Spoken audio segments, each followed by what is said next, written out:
Getting older doesn't mean you lose your edge, but some habits, they sneak in and do real damage if you're not paying attention. These aren't the things you hear about at checkups or read in brochures. They're the little choices, over time, that chip away at your health, energy, and peace of mind. And most people never talk about them. Here are 7 things seniors tend to do without even realizing it. They seem small, but they add up, fast. It's not about blame, it's about awareness. Catch them early and you'll feel the difference. Number 7. Getting stuck in complaining mode. As the years go by, it gets easy to focus on the stuff that feels wrong. The knees creak, the back feels tight, and everything seems to take more effort. But here's the thing. When every day starts with a sigh and a complaint, it starts to shape how life feels. That habit of pointing out what's broken, wrong, or worse than before. It grows, and it doesn't just stay in your head, it spreads into your words, your face, your energy. Little rants here and there can start small. Maybe it's the weather, or the neighbors, or the news. But soon everything becomes a reason to grumble. Even fun chats turn into venting sessions. That grumpy energy becomes like a dark cloud. People start to avoid it. They won't say it out loud, but they feel it, and they slowly back away. When complaining becomes the normal tone, it pushes people away. And not just people. Joy, too. Laughter, wonder, even curiosity take a step back.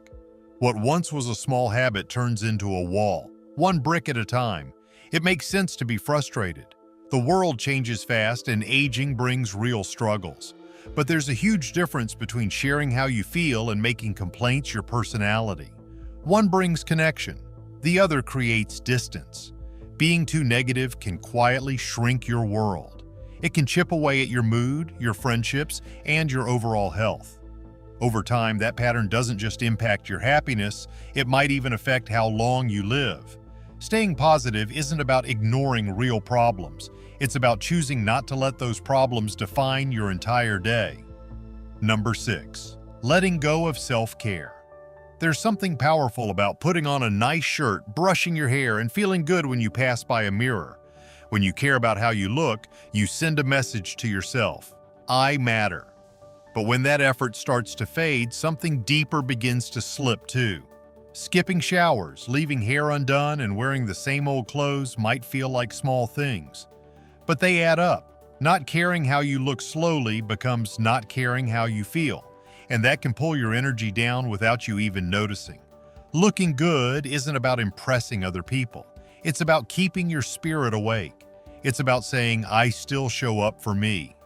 When you stop doing that, it gets easier to pull away from the world. Invitations get ignored. Walks outside become rare.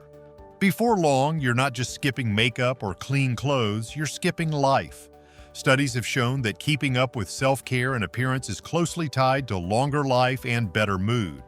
When you treat yourself with care, it boosts your brain, your body, and your relationships. Even a little effort makes a big difference. Clean clothes, brushed teeth, maybe a spritz of your favorite scent. These small acts can lift the entire day. Feeling alive is more than just having a heartbeat. It's about staying connected to the world around you. When you feel invisible to others, sometimes it's because you've started to feel invisible to yourself. And that's why self-care matters, especially after 70. Number 5. Refusing to try new things. Change can be hard. It can feel scary, even unfair. You learn one way to live and suddenly the world flips the script. Now there are smartphones, apps, and online calendars. It's tempting to say, I'm too old for that. But the truth? Staying open keeps your mind young. Refusing change might seem like no big deal, but over time it builds a wall between you and the world.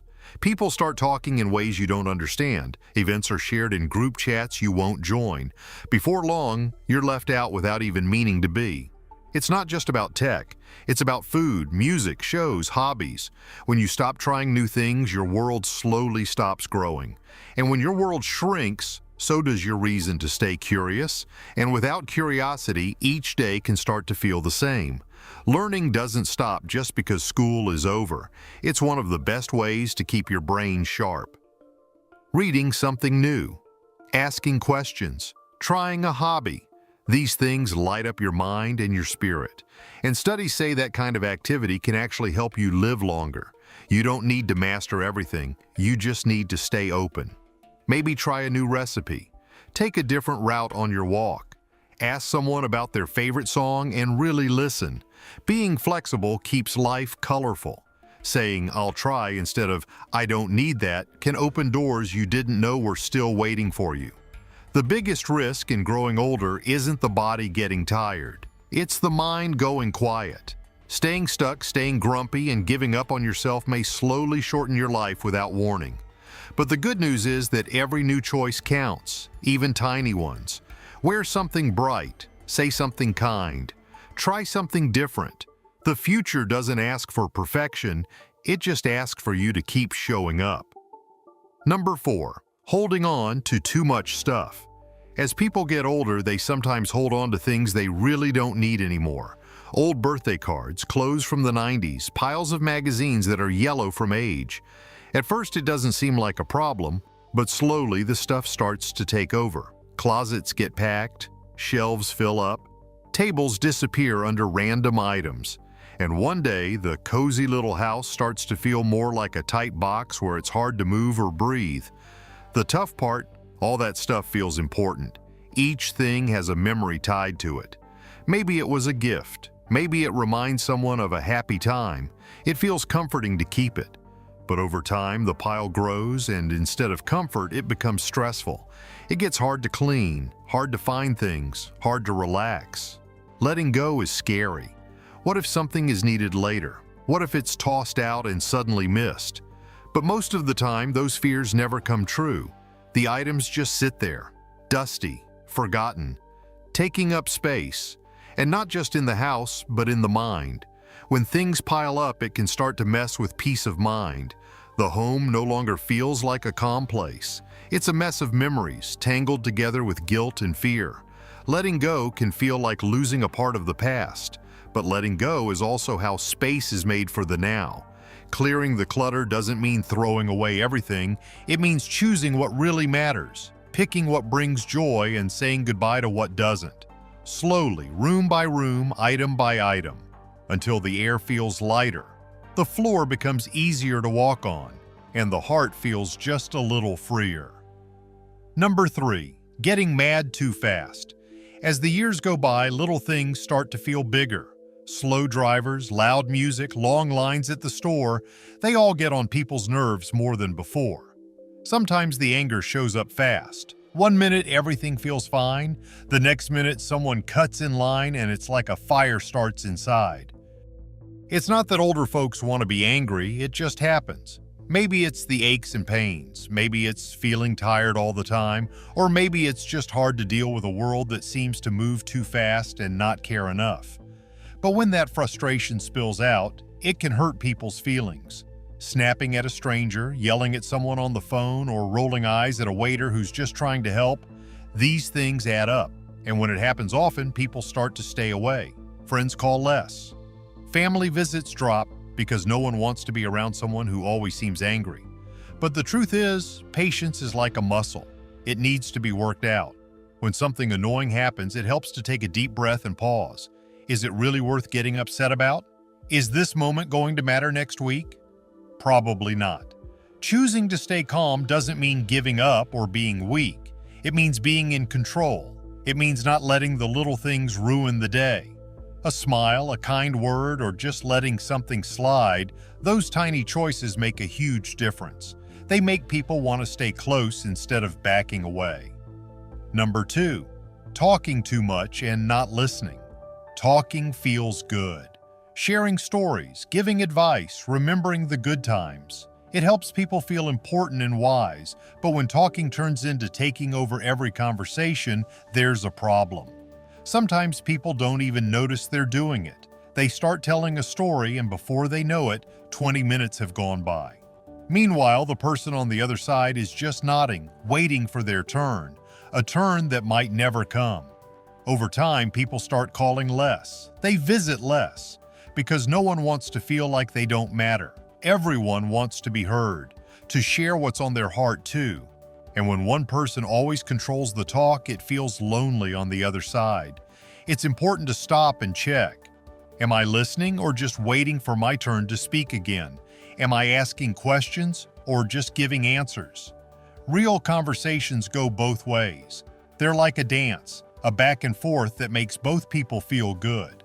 The best way to connect with others isn't by saying more, it's by listening more, by really hearing what the other person is saying, by caring. That simple shift can make relationships warmer and closer. It shows respect and it shows love. Number 1. Not asking for help when it's needed. Getting older means some things just aren't as easy as they used to be. Carrying heavy bags, climbing stairs, even standing for too long can become a real challenge. But many older people don't want to admit it. They've spent their lives being strong, helping others, taking care of everything. Asking for help feels like losing control, but holding it all in doesn't make someone stronger. It makes them tired. It makes them feel alone. Because sooner or later the struggle becomes too much, and still they keep saying, "I'm fine," even when they're not. It's not weakness to ask for help. It's human. People want to help. They want to show they care. When help is refused again and again, they start to feel pushed away. And no one wins. What happens when you stop doing these? Cut out these habits and you'll feel it. Your body steadies. Your thoughts get clearer. You're not dragging through the day. You stop making things harder for yourself without even realizing it. The aches ease. The stress lowers. You feel more in control. Aging doesn't mean decline. It means adjusting. And these 7 habits? They quietly steal your energy, your focus, even your joy. Let them go and you give yourself a better shot at aging well. Want to stay sharp and steady even as the years roll on? It often starts not with what you add, but what you decide to leave behind. Sometimes the biggest gains come from small things you choose to stop doing, habits, routines, or mindsets that no longer serve you. If this speaks to you, tap that like button, drop a comment with one habit you've let go of, and subscribe for more real, no-nonsense tips to help you stay strong and clear-headed well into your 70s and beyond.